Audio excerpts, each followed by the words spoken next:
Ketiga adalah kepedulian. Ya.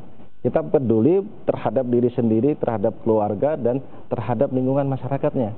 Contoh misalnya kalau kita berpergian, mungkin di situ melihat ada ibu-ibu misalnya ada tasnya terbuka, kita harus peduli juga mengingatkan, Bu, hati-hati Bu, dan semuanya. Kemudian terakhir adalah, tadi disampaikan Bu Eva juga, kewajaran.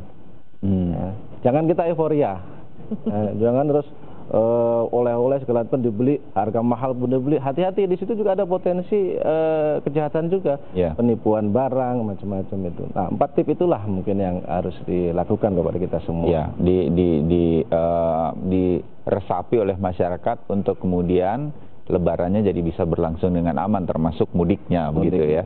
Nah, bagaimana kemudian nanti masyarakat bisa, kalau terjadi hal-hal yang tidak diinginkan, melapor kemana dan responnya akan seperti apa dari kepolisian atau pihak keamanan secara terkait?